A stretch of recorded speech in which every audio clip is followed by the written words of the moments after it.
major 7th, G dominant 7th, C minor 7th. 3 different types of chords, a major 7th, a dominant 7th, and a minor 7th chord. If we want to play 6 of the 7 chords of the key of C, we only need that one shape.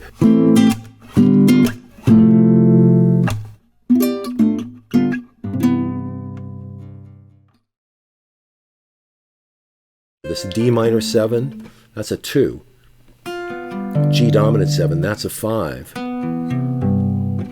C major 7, that's a 1. 2, 5, 1. The connection between them here is really quite simple in the key of C. We've got the 7th fret as the root note, the 5th fret as the root note, and the 3rd fret as the root. Remember, the root is on the 3rd finger here in the center of the chord. 2, 5, 1. And then we have a 6, and then a 5, and then a 4. So this idea now is, it kind of leads to 2, 5, 1, because this is a sort of a leading phrase. La, la, la, down the scale. From 6 to 5 to 4. The positions of these funnel chords on the fretboard follow an interesting symmetry. The 6-5-4 pattern follows a diagonal path that intersects the 2-5-1 pattern. Notice how both patterns revolve around the dominant chord. We can think of this as the core geometry of the funnel chord structure.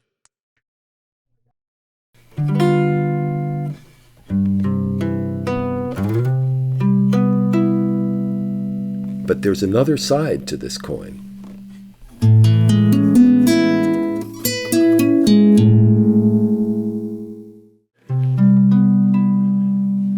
This shape is geometrically the same as this. This is C major 7th, rooted on the 5th string, 3rd fret. This is C major 7th, rooted on the 6th string, 8th fret. And this is a funnel. The shape is a funnel. And this shape is an upside down funnel. And when you turn a funnel upside down, so the wide side is on the bottom, you can put it on your head and call it a hat. A funnel becomes a hat. Just for purposes of visualization, the funnel becomes a hat. So we can call this funnel a drop to second inversion, and we can call this hat a drop to root voicing. Second inversion, root voicing. Funnel, hat. Now what am I playing now? I'm playing a C major 7th and a G major 7th. Before it was C major 7, C major 7, now it's C major 7, G major 7. And where's our, this is our hat, G major 7. Where is our funnel, G major 7? Our funnel, G major 7, is right there. G major 7, G major 7, C major 7, C major 7, G major 7, G major 7, C major 7, C major 7. So we have a funnel and we have a hat for any major 7th chord on those 4 strings. The top 4 strings become minor 7th and minor 7th. Funnel, minor 7th, A minor 7th. Hat, A minor 7th. Funnel, hat. Both A minor 7th.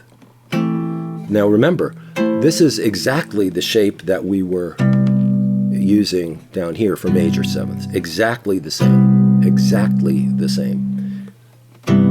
C major 7. A minor 7. C C major 7, A minor 7. I'll do that one more time. C major 7, funnel, A minor 7, funnel, C major 7, hat, A minor 7, hat. Now going between the funnel and the hat,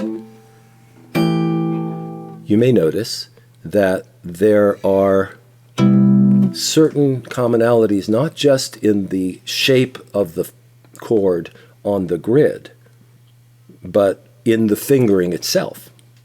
Because even though one is sort of upside down from the other, your fingers are essentially doing the same thing in both shapes.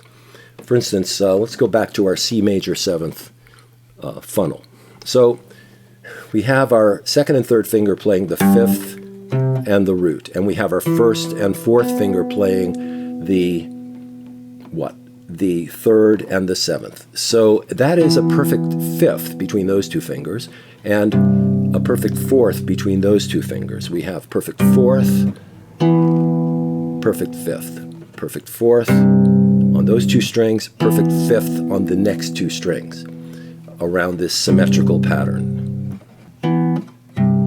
And when we go to the hat shape, the same two fingers are playing a perfect 5th, and the same two fingers are playing a perfect 4th in the opposite position relative to each other. This is how we can go between the two shapes, maintaining the same basic fingering structure, but upside down, inside out, rotated 180 degrees. This is a C major 7 funnel. Let's isolate the perfect 4th and the perfect 5th. Now we'll go to an F major 7. Pay attention to the fingering indicated by the numbers on the notes.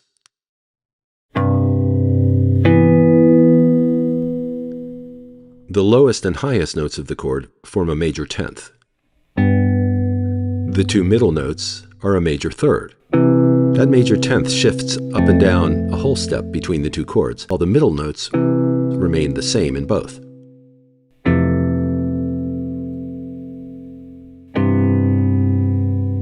In this example, the C major 7th root was on the 5th string, and the F major 7th root was on the 6th. When the root strings of the two voicings are reversed, a different dynamic occurs. With F major 7th rooted on the 5th string, and C major 7th rooted on the 6th,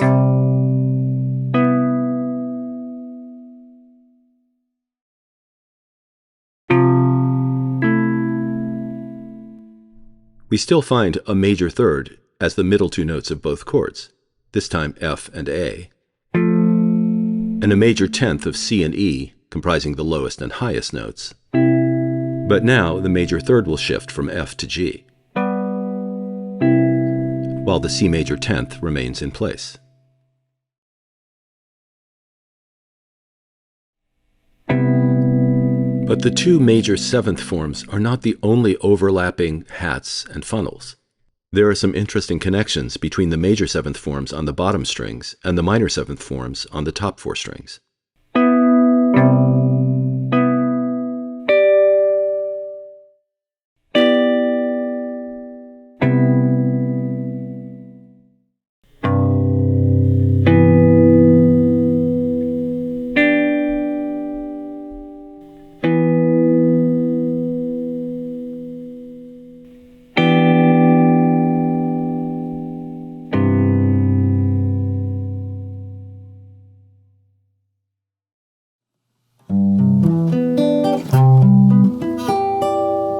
Chords as harmonic ideas, as a continuum of a harmonic line, is what this kind of thing is about. A harmonic line that supports a melody, ultimately, that kind of plays with the melody. Chord voicings will give you more than just an A chord, a B chord, a C chord. They will give you a harmonic line that interacts with the melody. And in order to do that, you need to be able to find chords that are not all root 3rd 5th, but 3rd 5th root, or 3rd 7th root, or some other variation of that, because you want a specific note on top or you want a specific note on the bottom. You want certain notes in the middle, and because it supports the overall melodic and harmonic structure of the music as it goes from one moment to the next. And so that's what chord voicings will do. So again, next video we'll deal with this in greater depth. And until then, thanks to everyone who's subscribed. If you haven't already subscribed, please do. If you have any thoughts or any questions or anything you want to say pertaining to this subject, please, please, please comment below, and I will see you again soon.